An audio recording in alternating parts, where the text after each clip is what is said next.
culturel. Enfin, juste. C'est ça.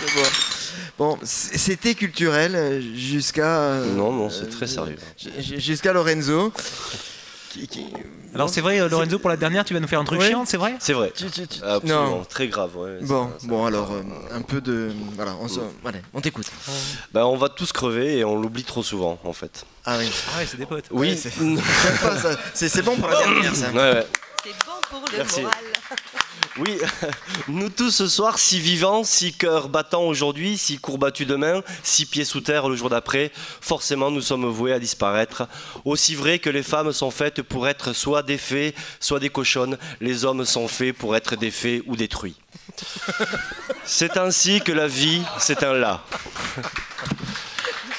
Doucement. Souvent, non mais ça, c'est la Vas-y seule. doucement, chérie, ça fait mal à chaque fois. C'est Il va comprendre. C'est la seule. Souvent, détruit des cochons, tout ça. Souvent, lorsque je regarde mon fils de 3 ans à travers ses yeux, dont l'innocence rendrait envieux n'importe quel ministre du budget, et à l'insouciance d'un joueur de foot qui tente une équation à une inconnue, surtout si l'inconnu est mineur avec un bonnet F en silicone, dans ses yeux de petit prince et qui ne devrait jamais nous faire oublier que toutes les grandes personnes ont d'abord été des enfants, je me demande s'il sait qu'un jour nous devrons nous séparer. Je me demande si, davantage conscient de cette séparation irréversible, il ferait plus attention à mes nerfs et m'emmerderait moins avec ses caprices débiles et ses hurlements nocturnes dénués de tout argument tolérable, lui qui se contrefout de mon discours quand je lui dis « Tu sais, ton père va mourir et tu devrais envisager un rapport moins conflictuel avec lui. » Non. Ne pleure pas, mon petit prince, oui, c'est tellement mystérieux le pays des larmes, mais encore plus celui de la mort.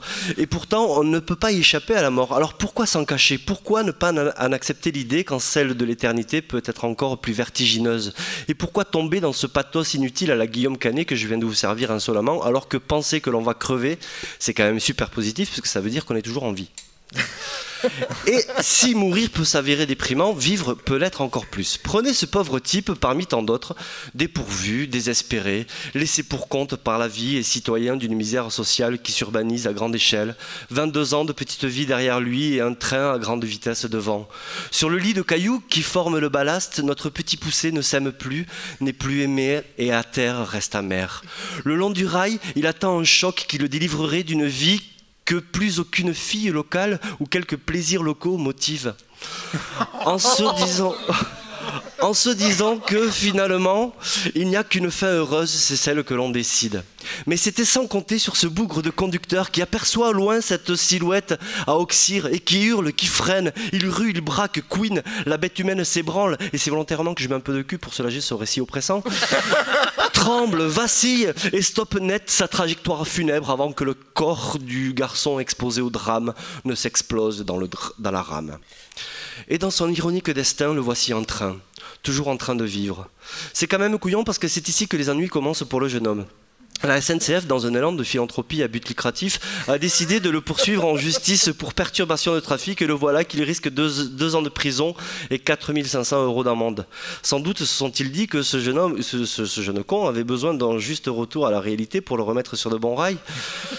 D'autres ont eu plus de chance. Des cheminots qui ne freinent pas à temps avant l'impact final, on en compterait 2 par jour en France. En 2012, l'augmentation des suicides ferrés serait de 30%, entraînant retard en cascade, trains supprimés, conducteurs inaptes à la reprise du travail, et cela a forcément un coût. La SNCF pense que poursuivre les suicidaires serait dissuasif. Attention, si vous passez sous un train, vous vous exposez à des problèmes. SNCF, à nous de vous faire préférer le train. Oui, c'est peut-être plus sympa. Alors, pour dédramatiser la chose et préserver les âmes sensibles qui croient encore que Plus belle la vie est un documentaire de pardon sur la vraie souffrance des habitants d'un quartier de Marseille, la SNCF appelle ça accident de personne. Et il est là le mal de notre société, la pudeur des mots pour masquer la détresse. Il y en a assez de cacher toute cette souffrance par des euphémismes mondains. Aujourd'hui, on euphémisme tout. Faut arrêter de tout vouloir euphémismer, même si quand j'écris euphémismer, ça me met des pénibles vaguelettes rouges sur mon traitement de texte pour me dire que euphémismer ça n'existe pas, mais de quel droit ça n'existe pas, puisque je l'écris. Oui, euphémismer. bah oui. L'euphémisme.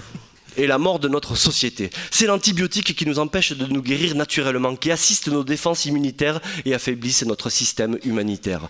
L'euphémisme ne doit pas être automatique. Ce gars-là n'est pas un accident de personne, c'est une victime de notre individualisme ambiant, de plus en plus oppressant, et d'une misère sociale de plus en plus banalisée. Monsieur euphémisme et madame litote, je ne vous fais pas un contact de promiscuité par voie anale, je vous encule.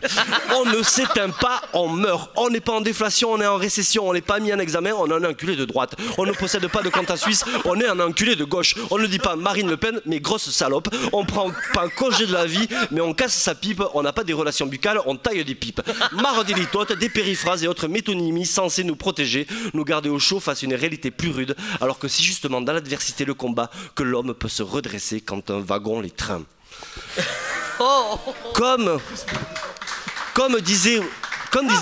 Comme disait Rocco Siffredi dans Les Jacques Facial 8.4, prends un Kleenex et regarde la chose en face. Et si après avoir pleuré, il te reste un coin sec sur ton mouchoir, essuie-toi la bouche, il en reste un peu, tu verras, ça ira mieux. Parce qu'à se regarder mourir, on aura peut-être moins peur de vivre en sachant mieux profiter des choses essentielles tant qu'on le peut et se prendre moins la tête pour 5 minutes de retard ou pour un baiser égaré sur d'interdites lèvres. Je n'ai pas envie de partir sous d'autres soleils ou d'être l'accident de personne. Je veux juste mourir le plus tard possible et surtout bien vivre avant. Et plutôt que d'accabler les désespérés ou de nous faire croire qu'il existe un quelconque après, des étoiles qui nous accueillent, ou un paradis où l'on se gaverait à volonté de pommes d'Adam en écoutant du Dev, si on nous disait haut et fort qu'après, il n'y a plus rien, sans en être certain, j'ai envie de croire que ça nous rapprocherait peut-être un peu plus, les nantis partageraient avec les miséreux, les moches sortiraient avec les beaux, Victoria Beckham avec mes insomnies, et tous les castrés de la bite et de travers soulèveraient un bout de bois improbable que l'on nomme Brennus et ce serait un monde merveilleux. Et on pourrait enfin dire, pour citer Thierry Roland en ce fameux soir de juillet 98, après ça, on peut mourir tranquille. Merci. Lorenzo. Voilà, c'était Lorenzo. Ah, ça fait du bien quand Lorenzo revient. On va se quitter en musique, on termine cette saison de Pas plus haut que le bord, mais on reprend en septembre et on écoute tout de suite Rémi, j'ai froid, décidément j'arriverai jamais. Non, c'est normal, c'est comme ça.